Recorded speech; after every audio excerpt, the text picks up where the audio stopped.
Okay, shalom everyone and Shavua Tov. Welcome back. So we are continuing with Rav Nossen's beautiful letter 440 from the year 1 year before he passed away. So it's the year 1840, 43, 44. We're 1843 really.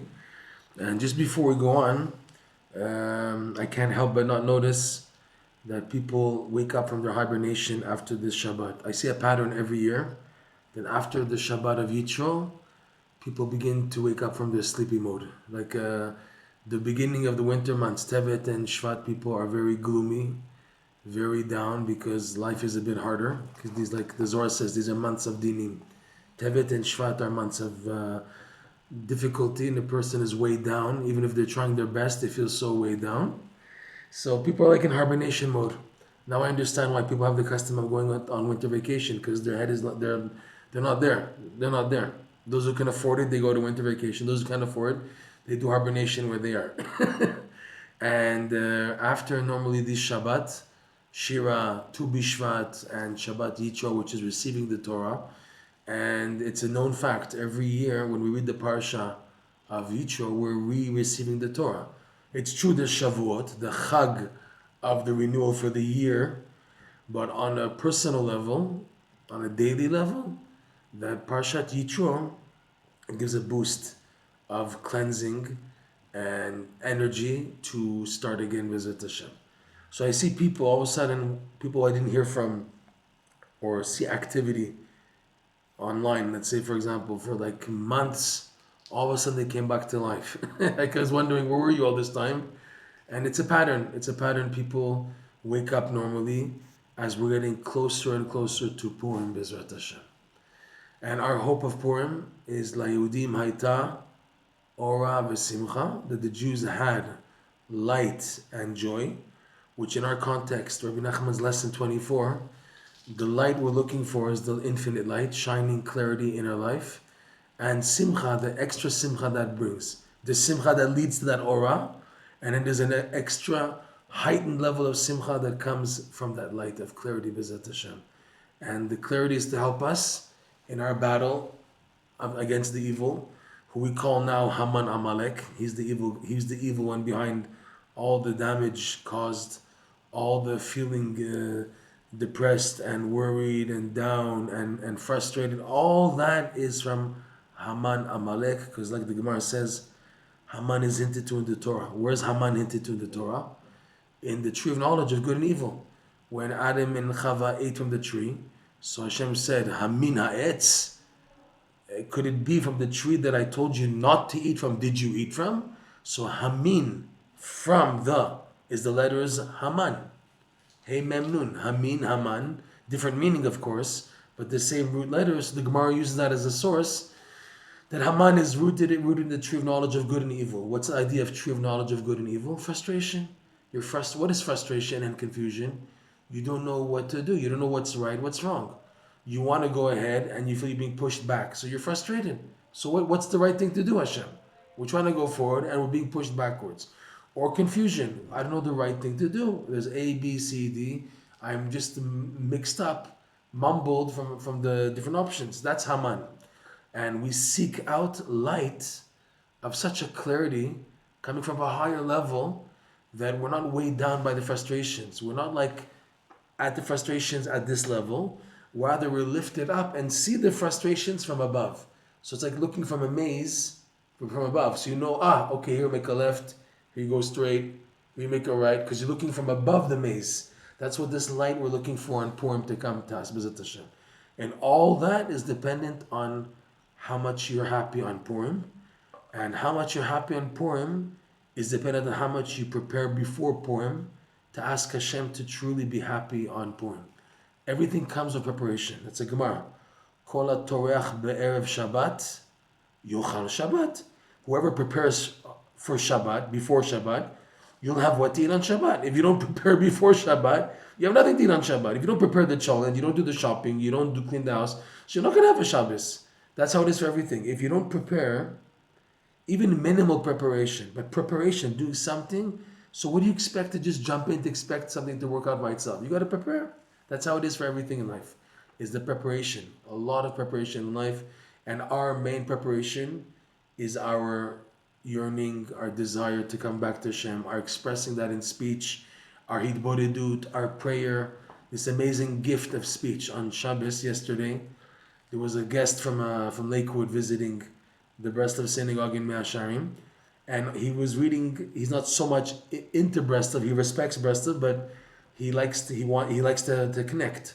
So he came for Shabbos davening, and he was telling me that there was like a Shabbos parsha sheet on the table, and it spoke about, it was a Breslov class on the power of speech, and he said it never occurred to him.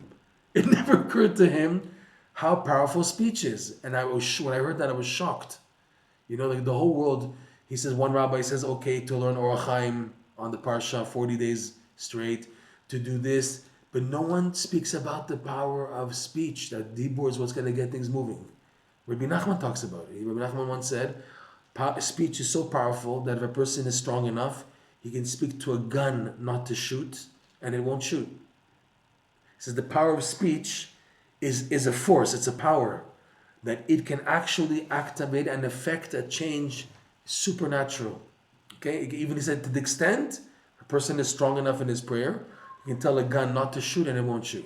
An average person can do that, obviously, but someone who's so into the power of prayer and speech can reach that level of doing that. That's what he wanted to address, Rabbi Nachman, and to impress us with the power of speech. That's our preparation. Our main preparation is davening and prayer. When we say davening, so most people think, oh yeah, okay, open the book of Tehillim and just say your daily prayers. When we say daven, it means your own words, your own personal words, your personal prayers. That's what gets things moving more than anything else, B'ezrat Hashem.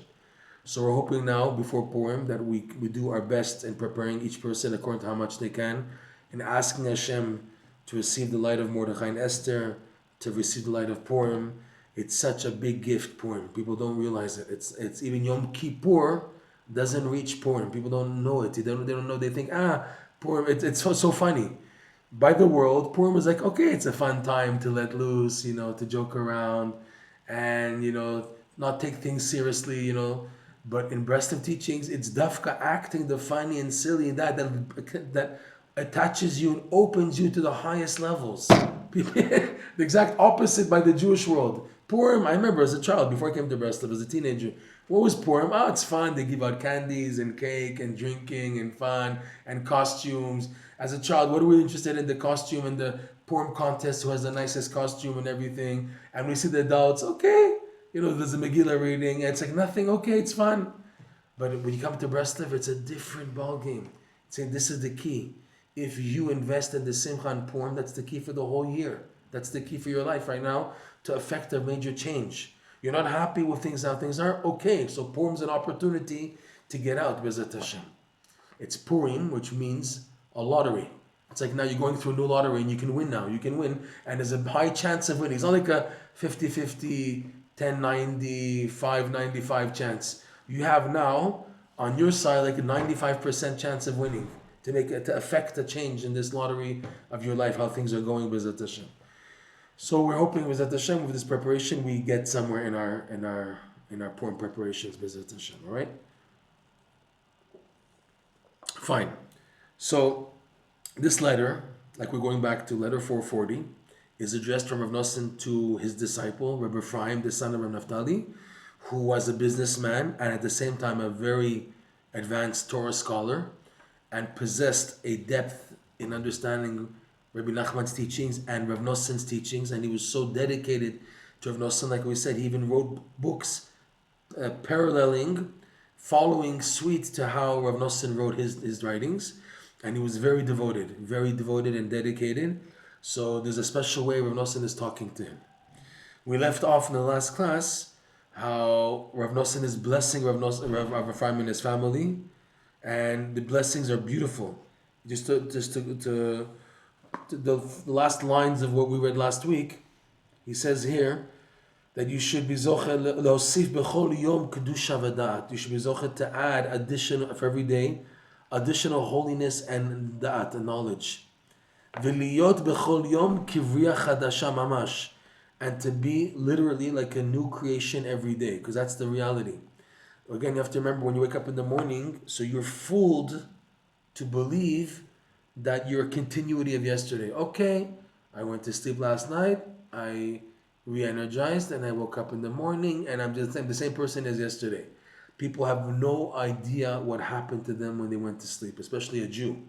A Jew who has tons of enemies, spiritual enemies. The Gemara says how many tens of thousands of like demons and evil forces are around a Jew when he goes to sleep. That's why Kriyat Shema Lamita is so important to protect a person. I just want to illustrate it personally. As a child, I had terrible nightmares. I had nightmares every night. I was so scared to sleep alone in my room. I grew up in the typical North American setting where there were just me and my sister, two kids. Not like a nice Jewish family of like 6, 7, 8 children, 9, 10. It was just me and my sister. So I had my own bedroom, big room, sleeping all alone, and I was scared. And my parents didn't teach me that much about saying Shema before going to sleep because they were also in the middle of learning. So it was happening again and again. I couldn't sleep. I was running to my parents' bed to sleep with them because I was always scared of nightmares and spooky things and seeing like scary things before trying to go to sleep. So our Rebbitzin, our rabbi's wife, she gave to my mom to give to me a little poster to say Shema Yisrael, the first pasuk, and Lo tira mipachad layla, a pasuk from Tehillim, and Hamalach hagoy eloti mikol ra, okay, Yivarech Hashem yishmerecha. Literally, the day I started saying those psukim, no bad dreams at all, and not only no bad dreams, but I didn't even remember the dreams. I couldn't remember. Many people, they wake up and they remember their dreams. I couldn't even remember my dreams even. That's how good it was. I slept so well, Baruch Hashem. But that's based on what the Gemara says, that a person has so many enemies. It comes in the format of bad dreams also. Yes, you can say that. And you need protection. That's why Kriyat Shema is so important. Right? Because the Gemara says a person has like thousands of evil forces trying to nourish and to sap energy and holiness from a Jew, because the Jew has Kedusha. So when he's going to sleep, the evil forces, they want to take it. They want to take it from him. So he needs protection, that they shouldn't take his life force, his holiness. So that's why we say Kriyat Shema. Kriyat Shema is so powerful. Like Rashi says, it kills off all the enemies. Kriyat Shema, before going to sleep, kills off all the enemies. That's why it's so important to say Kriyat Shema before going to sleep. Okay, so we have a lot of enemies. And it's when Hashem decides to help a person get up in the morning and brings back his neshama, it's like Modi ani lefanecha shechezarta bi nishmati bechemla rabbi munatecha. It's like there's a hitchadshut here, there's a renewal here, that Hashem, I give thanks to you that you put back the neshama in my body, because based on the challenges of the enemies, it shouldn't happen. That it's happening is from Hashem's abundance kindness. We don't appreciate it because we wake up every day. You wake up every morning, you wake up, you go to sleep, you wake up. So you think, it's like a natural thing. Maybe by the Goyim it could be something natural. But by Jewish people, where we have a lot of gems and energy and treasures that we're carrying with us, and we need a lot of protection, like a bank, a lot of security and everything. So when we wake up to continue in life, it's like a totally new ball game. So Rav Nosson is quoting the Gemara, that we should be every day like a Bria Chadasha Mamash.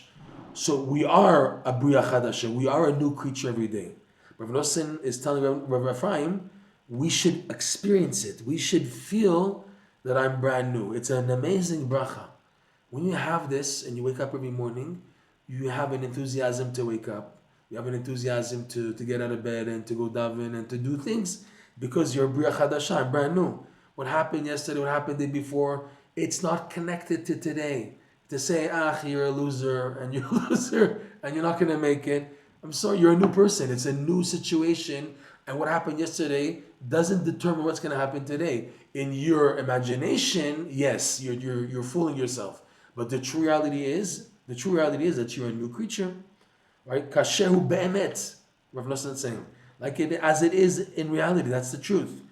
Like we say the bracha on this, the bracha that we say in the morning, Hanoten laya'ef koach he's saying, is in line with being a renewed Bria Chadasha, a brand new creature.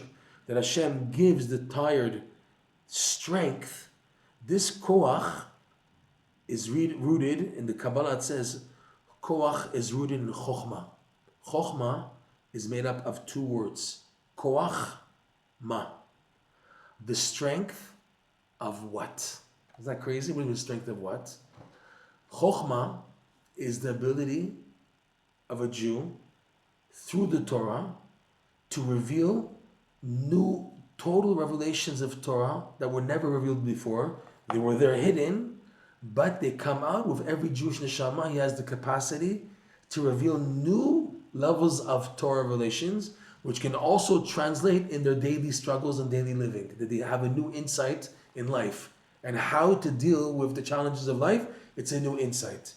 How do you reveal it? By asking ma, by saying, Hashem, what? What do you want? I'm all yours, Hashem. What do you want from me?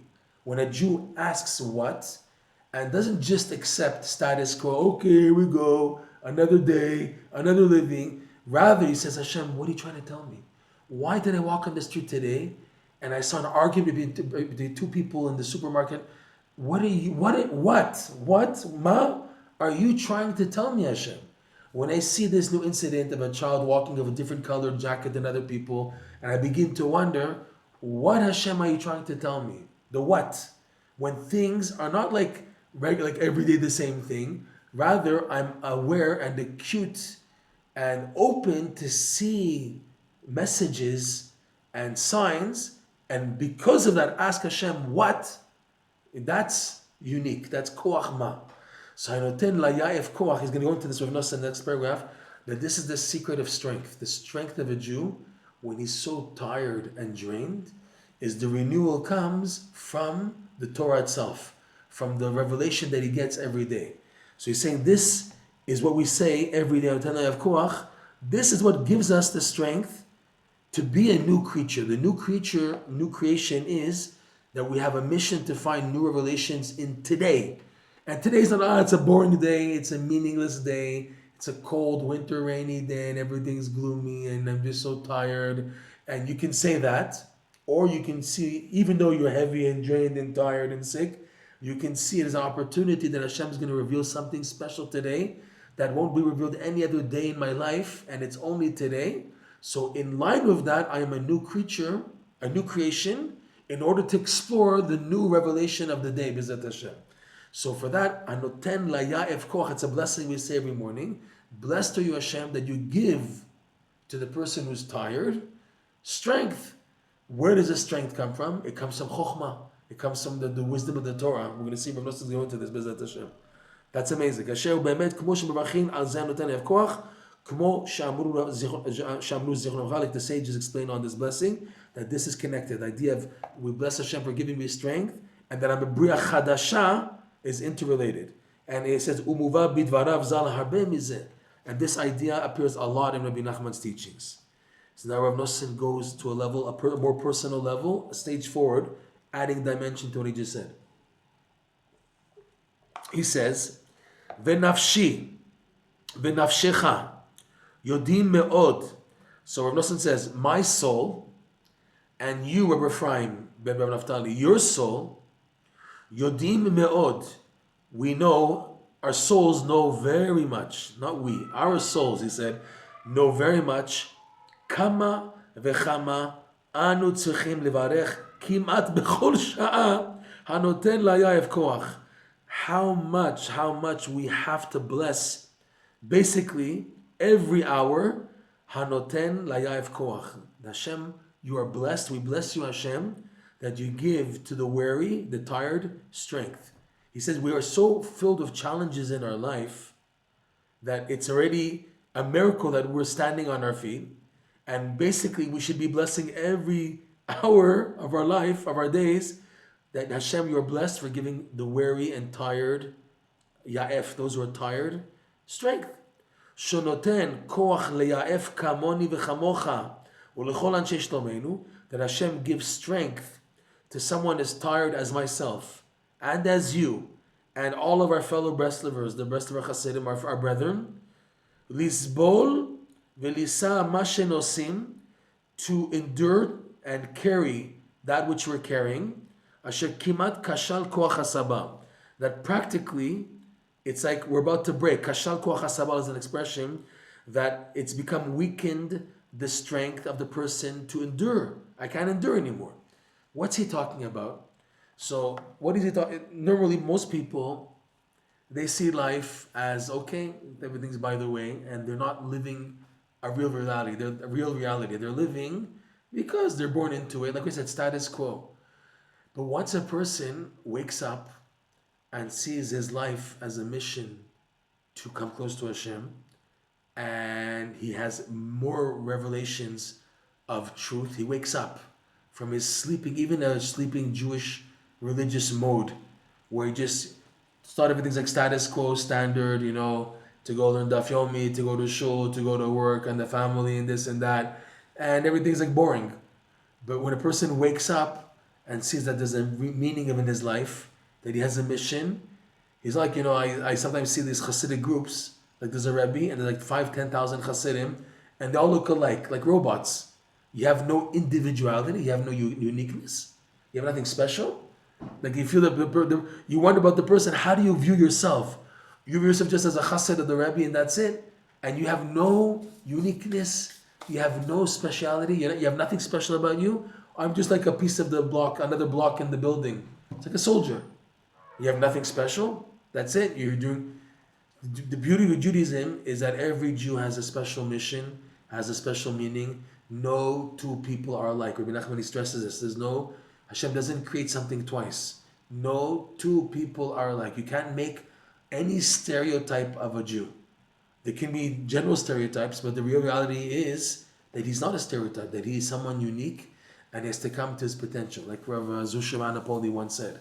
Zusha Anapoli said, when I go to heaven and they ask me, why weren't you like Avraham, Yitzhak, and Yaakov? I won't be afraid. I will say, what are you comparing me to Avraham, Yitzhak, and Yaakov? Look at them. They're giants. But when they say to me, Reb Zusha, why weren't you like Reb Zusha, like you were supposed to be? Oh, then I'll be afraid. Then I'll take it seriously that I wasn't who I was supposed to be. I was living a fake life, a fake existence, a fake reality. That's the problem. So once a Jew wakes up and realizes he has a worth, which is why we have tzaddikim. The idea of having a tzaddik in your life, a true tzaddik, is with his Torah teachings, he's able to open up your eyes to a light of a truer reality, a more realistic reality, to wake you up to now reach your potential. That's what the tzaddik is there for. He's there to wake you up, to realize who you are, okay? And once you realize who you are, now to use weapons, which is advice that tzaddikim give us, to reach my potential, B'ezrat Hashem. Once that happens, then a person feels an unbelievable burden and weight. Because it's then that the Yetzirah begins to attack a person even more. You woke up now. You're now aware to the reality. So now we're going to challenge you. And the challenge is much greater. So people who are more awakened to this truth, they endure more. You would wonder if that's the case. So like there's an expression in the Torah, Lo meduvshech velo meuktzech. I don't need your honey and I don't need your sting. If this is the price I pay to become more religious, this is the price I pay to try to serve Hashem, so I don't need this. Let me live again a fake life. The main thing is I should be comfortable, I should feel okay, and no challenges. That's the majority of people. Majority of people in the world, they don't want that pain. They don't want to struggle. They don't want a challenge. They just want to feel comfortable and be in their box. There's a famous expression by, I was about to say Rabbi Winston Churchill.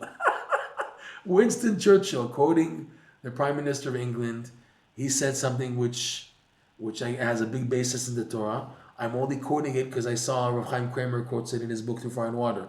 But besides that, I don't know why we were allowed to quote Goyim and allow people who are not Jewish and finding a good phrase. I don't know, because I think there's a concept lo neheneh, not to derive benefit from the words of an atheist or a non-believer. But maybe these people are believers even though they're non-Jews. He said Winston Churchill, you can see it in Through Fire and Water, he quotes it in the notes, that the majority of people stumble across the truth. And everybody in life stumbles across the truth. And the majority of people get up and keep on walking. Unbelievable. That you're given exposure to a higher level of truth. In our case, within the parameters of Breslov Chassidut, people are exposed to Rabbi Nachman's light, his teachings. Whoa, this is a different ball game. This is unbelievable. This is what I needed to hear. This is the real deal, okay? But the majority of people, they can't handle it. They say, it's too much for me. I can't handle this struggle. So I rather live a fake life, but just to be comfortable. And they don't realize that eventually they have to pay the price for that. If it's to come back again in reincarnation, if it's to be punished there. But there's no easy way out. If you have been chosen, you've had the merit to be exposed to a higher level of truth in your life, it's because they're giving you, they know you can live up to that they have expectations for you to live up to that level. Otherwise, they wouldn't give that to you. I remember once, I was during COVID, when it was difficult to travel around here in Israel, many things were closed down. So I went to Meron by Rishon Bar Yochai, and the police closed off everything. You're not allowed to inside the building. You can daven outside of the building. You can't stand next to another person because of the COVID. So I was standing, the doors open. There's a fence, but you can't go in. And it's like 4 or 5 people were allowed to be in. I wanted to be inside also, but you couldn't be in. And there's another guy who came visiting from New York with his family. And he said to me, "You're Breslov, right?" And he said, "Yeah." He said his son became Breslov, but he doesn't want to go into it. Because he says it's commitment. Once you get in, that's it. You can't get out. It's a one-way ticket. He said, "I'm scared of that. I know I'm going to have to make commitments. I'm going to have to know." So I said to myself, "But so what's the other option? To live a lesser truthful life, but comfortable and happy in a comfort zone, but you're going to pay in the end. That's stupid." I said to myself, that's ridiculous. Because at the end of the day, they put all of us in the ground, and then we have to now face Hashem. What are you going to justify? When He says, Hashem, I gave you opportunities to wake up, to smell the coffee, to come to high reality, what do you want? What do you want me to do? How do you want it easy? You don't deserve for me to give you a handle. If you were close to tzaddikim and this, maybe they can help and protect you and daven for you, but here you're all alone. So Rav Nosson is saying, he said, me, you, and Anshe Shlomeinu. He doesn't want the whole Jewish people. He's saying us, the followers of Rabbi Nachman, we endure a lot. Why do we endure a lot? Because now we're in the real deal ball game, and Yetzirah now is attacking stronger. So again, you would think, why do I need this? Why do I need this? But he said, no, that's not the attitude. It's a challenge, and Hashem sends a solution. What's the solution? He says this bracha, Hanoten layayev koach. My blessing, Hashem, that you give strength for those who are weary, he's saying, is the key for maintaining and continuing and holding on. We don't just say the blessing and that's it. Oh, I'm saying because it's like a ritual. It's a Jewish ritual. We say Birkot HaShachar every day, and I have no connection to what I'm saying. Rav Nosson saying, no, you have a connection to what you're saying. Hanoten layayev koach. Hashem gives strength to the wearies because you are a new creature. And it's only with blessing Hashem that He gives you the strength that you can endure what you have to endure. So going back, נפשי ונפשך יודעים מאוד כמה וכמה אנו צריכים לברך כמעט בכל שעה הנותן ליאב כוח, שנותן כוח ליאב כמוני וכמוך ולכל אנשי שלומנו, לסבול ולישא מה שנושאים אשר כמעט כשל כוח הסבא. That mamash, we're at the border of saying, Hashem, I can't handle it anymore. I have no more strength. We're at that border. We are saying that, and yet we're still here. And yet we're maintaining, and we're continuing, and we grow. So he brings now 2 psukim. I'm so sorry. I really wanted to research the psukim. I'm beginning to see how powerful Rav Nosson's words are, even in a letter. Rav Nosson's writing a letter. So you think, okay, he's writing a letter. So how much brain power is Rav Nosson putting in a letter? It's just a letter. He's speaking about, okay, he has to pay me, and this and that, like we saw. So you would think, how much brain power is Rav Nosson putting in a letter? But Rav Nosson was so totally dedicated and nullified to Rabbi Nachman that every tiny detail has a meaning. So when Rav Nosson throws in psukim, in his letters even, so you want to research the psukim to get deeper context, because Rav Nosson he's coming from a mind which is so deep. It can't be like, oh, he's just throwing a pasuk. Okay, you can understand it superficially. Yes, there's a superficial understanding and benefit on the superficial level, but when you probe into the deeper meaning of this pasuk from the Midrash, from the Zohar, from the Gemara, from the Kabbalah, and then you go back to what he's saying, and now he's quoting the verse, it takes on a different picture. So I tried to research, but all these editions of Rav Noson's letters, they don't yet see, I guess, like I'm trying to see the value of bringing footnotes of sources. I was going nuts trying to find this pasuk that we say.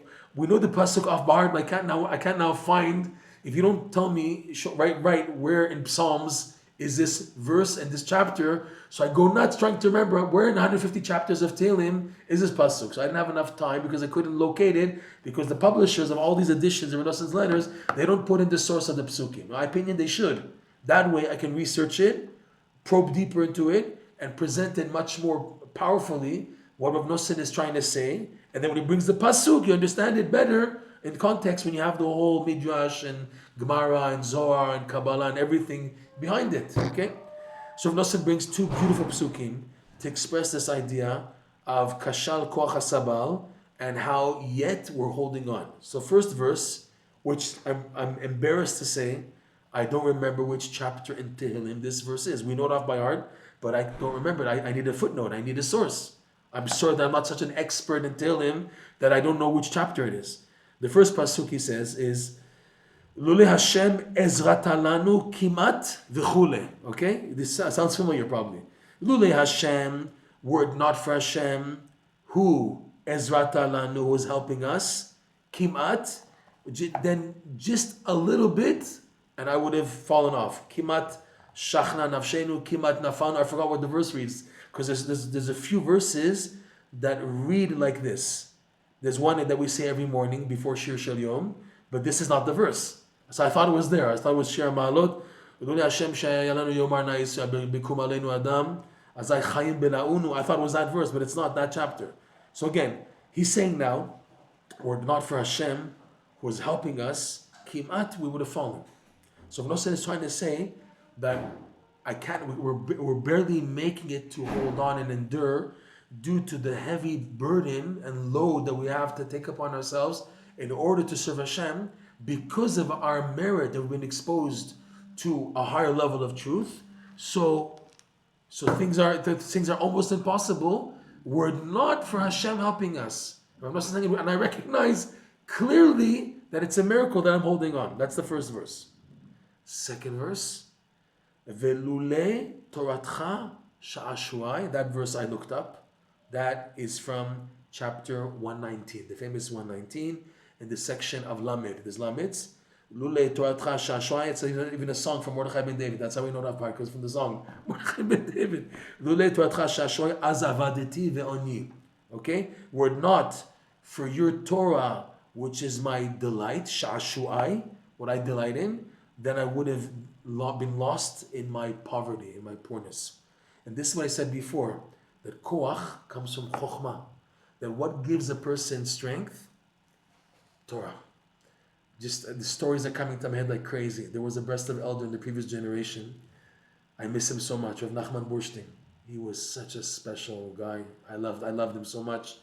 Down to earth, but connected to the highest levels. This man had a Friday night minyan, Kabbalat Shabbat in Katamon.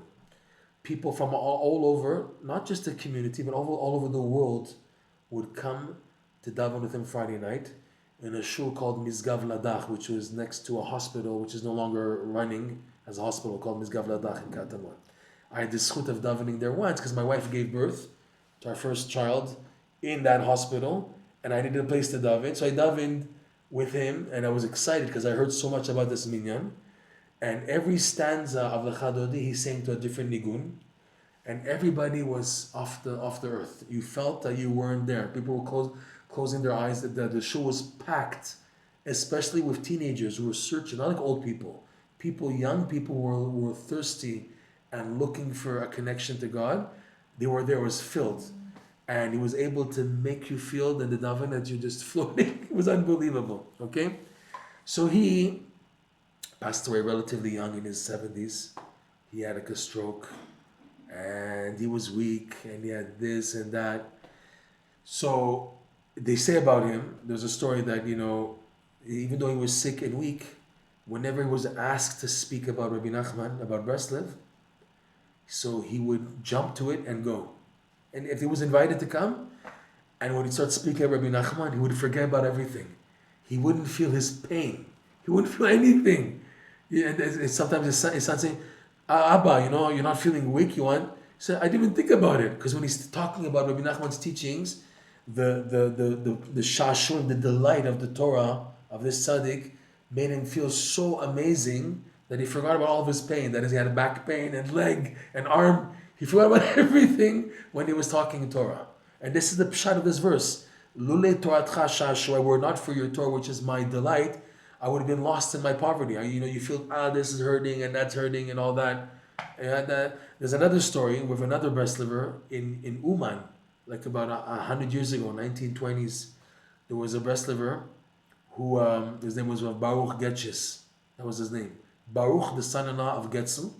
He married into descendants of Rabbi Nachman's family. And it was a Friday night. It was freezing cold. Rav Levi Yitzchak Bender needed a glass of water. He was a young, newly married man with a young wife and one or two children at home, and he needed some water. So he went to this Baruch Getch's house. He knocked on the door, and he gave him the water. And they started talking about Rabbi Nachman, and it's freezing cold. And he sees how Baruch Getch is sweating, perspiring, like burning hot, while he was talking about Rabbi Nachman. And when the time was going, he said, I have to bring the water home. He said, I forgot. Because the time went on, he spoke and spoke and spoke for a few hours. And he had to bring water at home. It was like, they're waiting. But the point was, these people, even if it would be freezing cold and everything, as soon as they would talk Torah, and particularly Rabbi Nachman's Torah, they would forget everything or they'd be on fire. Crazy, okay? So Rav Nosson is hinting to this idea that what gives a person strength, and I see this a lot in life. A person can be weak and drained, mentally, emotionally, physically even. And when they come across an outstanding Torah insight, the Torah has a koach to bring that person back to life. It's unbelievable. It's something which is not normal, that a person learns. They'll try to rationalize it. The atheists will try to say, well, it's something in the brain, in the what's it called, endorphin, whatever it's called, endorphin. It's something that's triggered in the brain when they learn something which is exciting, scientifically, that they can say what they want. Okay? We as believing Jews, we see this though as a fact of the Torah. That people, when they learn Torah and they come across something which is so unbelievably amazing, even the most broken person, and he's complaining this hurts and that hurts and everything, and he's emotionally upside down, the Torah has power to bring a person back to life and he doesn't feel any pain at all. By Rabbi Nachman, he met a tzaddik a few days before he passed away, a student of Rav Michal of Zlotshov, who was a student of the Baal Shem Tov. His name was Rav Mordechai of Neshchis. This man was so sick, he couldn't stand sunlight, and he couldn't stand the stench and smell of food. To feed him, they had to filter the food time after time, like 10 times, so there was no smell in the soup, so that he would eat a smellless food item. He was that sick. He was confined to a dark room. He was so weak, couldn't see light, and he couldn't smell food. His sense of smell and eyes were so sensitive that he had to be left alone. No one was allowed to visit him. When he found out that Rabbi Nachman was coming to visit him, he came back to life. He came out of his room. He said, set the table, and he dressed up in a very nice bekishe, and he prepared a big table with food, and he came out, and the Hasidim were saying, but you're sick. He said, no, he's bringing me back to life. And he was so happy. He spent the whole night talking to Rabbi Nachman and this, and he was so excited, and he said, if I didn't come to this world, other than Rabbi Nachman should just step on my doorstep, it would have been enough, okay? And even when Rabbi Nachman left his home, he walked him a few doorsteps out, and he went back home. He died a few days later. That's it. 1 or 2 days, he went back to being sick. He said, this brought me back to life. And that's what he meant that statement. If I didn't come to the world other than that Rabbi Nachman should just walk on my doorpost, it would have been enough. That's how he was so enlightened, okay? This idea, light of tzaddikim, the light of the Torah, it's one and the same. They're all connected. This, Rav Nosson is telling us, is what gives a person koach to endure. When you, as a regular person, you take a look at old photographs of Jews from the shtetl life, 1920s, 1930s, 1910s, everything looks all dirty and miserable, and you wonder, how are these children living in such bad conditions? You compare how you're living in comfortable 1970s, 1980s, 1990s, 2000, 2010, 2020, okay? And you see old photographs of grandparents, great-grandparents, and how they lived then. You always wonder, how did they make it? Look at that. Look at this poverty, and how did they survive even? They don't have even the minimum. And the answer is, when you see this, the continuation of his letter, Hashem sends what people need, plus their connection to Torah is so strong that they gain their life from the Torah. That's what these people. I have a friend who was brought up in secular Ukraine, Russia, as a secular Jew. And he grew up in communist Russia, communist Ukraine, communist Russia. Everybody was sad. Nobody ever smiled. No one's smiling. And he says, when you see the pictures of the Jews from the 1920s, even at the beginning of communist Russia, we see the religious Jews, they're always happy. There was like pictures from the 1890s, 1900s, 1910s, and they're poor. Their jackets are torn and everything is like messed up. And yet they're happy. How do you explain that? They're so happy with their life, even though it's miserable and meager and poverty, but they were happy. What do you want? They were happy. They were so happy. How is that possible? Because they gained strength not from the physicality, they gained strength from the spiritual dimension. That's what he's saying here, Rav Nosson. Lule toratcha sha'ashuai v'chul, etc. The verse continues, azavadati ve'oni, if it were not for your Torah, which is my delight, sha'ashua, I take delight in the Torah, not just learning the Torah, but I gain pleasure from it, I would have been lost in my poverty. Okay? So Rav Nosson is saying that we are being sustained by supernatural forces, spiritual forces. Al-ken, so because of this, Rav Nosson says, Be'echreach lehargil atzmo lekayem dvarav alav shalom. So therefore, we must, out of necessity, accustom ourselves to fulfill Rabbi Nachman's holy words of blessed memory. What did he say? Shehizhir me'od me'od livli liyot zaken chas v'shalom. That he warned us very, very much, don't be old, God forbid. Rabbi Nachman was super duper against a person beginning to think about himself, oh, I'm 40 years old, oh, I'm 50, oh, I'm 60. You heard my joke. I say this joke over and again because I like it. You know why there's a spray called WD-40? There's a spray when you have squeaks on the door. If you make a squeaky door, you put spray WD-40 and then the squeak disappears. Why do they call it WD-40? Because normally when someone reaches the age of 40, it begins to squeak. So you have to spray WD-40 here and there. So I have a joke. Based on that, they should make WD-50 for age 50, WD-60, WD-70, whatever. Okay. But Rabbi Nachman was against people viewing themselves as old. Just because you have white hair, and just because this and that. So the answer says, look at you, you're getting old, you're getting old. The worst is when people tell you, you're getting old. That kills a person. That really hurts a person. When other people tell me I'm old, and I'm trying to be young, and I think of myself as being young, and I portray myself as being young, and I act young, and then someone comes along, you're getting old, and then breaks a person, that person, I don't know what punishment is waiting for him, because that's not nice.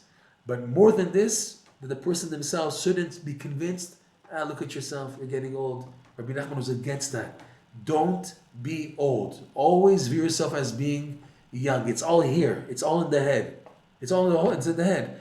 If you now, you want to act old, so then you get older faster, chas v'shalom, and then you're squeaky and you can't do what you can do. That's the problem. I had the merit of knowing this Breslov elder who passed away at the age of 94, I think 93, 94, Michael Dorfman. But Michael Dorfman was like a soldier. Okay, until he passed away, he was against taking a cane. He would walk without a cane. He was against it because the cane makes you old. He said a soldier needs his hands available. He was against taking the cane because you use it. Once you get used to it, you get older. Once you get used to a crutch, that's it. It breaks you, chas v'shalom. And he always had a renewal. I remember that at age 80 something, he bought new tefillin. You buy new tefillin? What in the world? You have tefillin, good tefillin, kosher tefillin, you're using for 20, 30, 40, 50 years. He said no, when he found out that the Sofer has beautiful writing and has such a Shema and everything, he was willing to forego and buy new tefillin. Who does that? People who are old, they're old and they're, I can't do this anymore. But someone who's always looking to be renewed, okay? Rabbi Nachman was for that. He was very against people acting old. You can look old, but you're young inside, okay? They have a story of a Breslov, an elder of Binyamin Zev Cheshin, Velvel Cheshin. He was a very special tzaddik. He would go around in the 1960s, 1970s, even earlier, but maybe 1960s, 1970s, and until he passed away in the 1980s. He would go around to all types of kibbutzim and villages all over Israel to strengthen religious devotion and Torah and spread. He would give tea classes in Rabbi Nachman's teachings. And he would wake, a lot of people did tshuva through him, a lot of Jews, especially Sephardim. He had thousands of students who woke up because of him. So once he came to a village and they didn't properly organize him a lift back home to Yerushalayim, the only lift back home was a motorcycle connected to the little, cockpit. You remember those old motorcycles that had a cockpit connected to it? And they said the only way to get him back is the cockpit. And they felt so embarrassed because the rabbi of a white beard, beneath his dignity, he didn't even think a second. He hopped in with his hat and everything in the cockpit. It's okay, ready to go? And they were like shocked. He said, wait a second, this, that. He said, what? What's the problem? And they saw illustrated his youth, that he wasn't beneath his dignity. Oh, I'm a big rabbi, white beard. I have to get home. This is the only way. So what do you want from me? What good kavod in this hand? Leave me alone. I have to get home. This is the only way. Okay, so what are you stalling in this? It's not for your honor. So he just dropped everything. He went into the car. Okay, I'm ready. Let's go. It's a big message in life to be young. And fortunate is the person who sees themselves as young. If now a person sticks to Rabbi Nachman's teachings, sticks to it meaning he believes in it and he follows it, such a person will always feel young. He won't feel old. That's amazing. There are other people like already, like say old folks home, and they're acting old, and they bring it upon themselves to be old. Chas v'shalom. Here Rabbi Nachman says you can be 9 years old and you can be young. I remember, I have tons of stories coming up. I remember in Uman in the 1990s, the early 1990s, I started going to Uman Rosh Hashanah in 1992. So back then, 1996, 1997, there was an elder, Breslov elder, who couldn't even sit up. He was in a wheelchair, and his spinal cord didn't work. So he was like melting in his seat, slouching in his seat, and that's how they brought him to Uman Rosh Hashanah from Israel. They brought him in his wheelchair. And in the Rosh Hashanah davening, I passed by, we were sitting for a second to go to the bathroom or something, and I see him. He's so old. He's like in his 90s, and he slouched in his chair, and he was smiling, and he was clapping his hands to himself. It was like out of joy and positivity and happiness in what he was doing. He was a part of the kibbutz of Rosh Hashanah. He was part of Rabbi Nachman's Rosh Hashanah. Say what you want to say. He's sick, he's this, but he was there, okay? And he was so happy about it, and he was illustrating it by clapping his hands. You had in the Breslov Shul in Masharim and here in Israel, there was a rabbi from Russia, Naftali Dubinsky. I didn't get to know him, but from the stories and the pictures I'm shown, he was so happy to finally come to Eretz Yisrael in his 50s. He's already an older guy, 50s, 60s. So, the Breslov Hasidim, they dance every day after davening in Shacharit. So he would dance, he would jump up, jump his feet up. People would dance, slow dance, you walk right foot, left foot. You're walking and dancing and singing a tune. He was so young in spirit and heart, he was jumping up. Michael Dorfman, before I got to know him in his 80s and 90s. I didn't know him that before then. But they say about him in his 70s and 60s, he was also jumping up out of the joy of leaving communist Russia and being in Eretz Yisrael And they weren't old. They were so young. It's because they were waiting all their life to finally set foot in the Holy Land. The 30, 40 years of davening, and they made it, so they were young. So Rav Nosson is pointing this point out. He's saying, okay, על כן בהכרח להרגיל עצמו לקיים דבריו עליו השלום, שהזהיר מאוד מאוד לבלי להיות זקן חס ושלום, that he warned Rabbi Nachman very much that you should not be old. Rabbi Nachman, the wording of Rabbi Nachman is zaken lo tov. Old is not good. Even an old tzaddik, even if you're tzaddik and he's old, not good. Don't be an old tzaddik. Don't be old. Okay? Zaken lo tov. It's not good. רק להתחדש בכל שעה, מכל שכן יום ויום. Rather, a person should renew himself every hour. Every hour, you should take an opportunity. Okay, I'm starting again. I'm starting again. You can start again in one day, thousands of times, because every day has 24 hours. Every hour has 60 minutes. Every minute has 60 seconds. Every second has pieces of a second. So you can technically renew yourself every time. You can be weighed down what you're going through, or say, okay, I'm going to start again. Okay, I'm going to start again. I'm going to start again. If you can't do this, you can never get up in life. It's unbelievable, huh? Unbelievable. Okay? So rather we should renew ourselves every day, all the more so, every hour, and all the more so every day. Okay? And he finishes, and he says this, I think we'll have to stop soon because it's so powerful, just this paragraph. We're not even halfway in the paragraph. ולהרגיל עצמו מאוד במידת השכחה. And to adapt yourself, to make yourself very accustomed to and adapted to forgetting. Forget what happened. Forget. If now what happened weighs you down, so forget about it. Start fresh. What just happened, this and that. Just stressed and I'm weighed out. So forget about it. Forget about it. Now is a new second. It's a new koach coming down to give energy to this moment. Yeah, but this and this, just forget. Cut. How can I forget? Cut, and you'll see me able to get up and get up on your feet. Again, this is easier said than done because the Yetzirah is always attacking a person to weigh them down. But the fact that you know about these things and you want these things and you daven about these things gives you a better chance. I think we have to stop now because I can go on and we're not even halfway in this paragraph. But Rav Nosson is leading to something very powerful from just an ordinary letter. The point coming out though is Rav Nosson wrote this letter at the same time that he started writing his discourse on giving thanks to Hashem. Birkat Hoda'ah, discourse number 6. The laws of Birkat HaGomel, which is the laws of giving thanks to Hashem. And here he's saying that we bless Hashem. When you bless Hashem, it's giving thanks. All the brachot of Birkat HaShachar, Shelo Asani Aved, Shasani Kirtzono, Hanoten Asach Vivina, we're giving thanks to Hashem. When you're blessing Hashem in Birkat HaShachar, every blessing is giving thanks to Hashem. Okay? So here also we're saying, blessed are you Hashem, I give thanks, Hanoten Layaev Koach. Rav Nosson was living this at that moment when he was writing this discourse of Hoda'ah. He started to write it.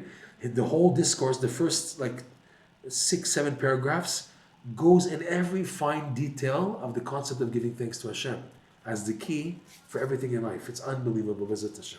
So it fits in that he's going into now giving thanks on Hanoten Layaf Koach and the benefits of it, and it fits in nicely to what he was working on, which is connected to being B'simcha. Because ultimately, when you forget and you start fresh, you're happy.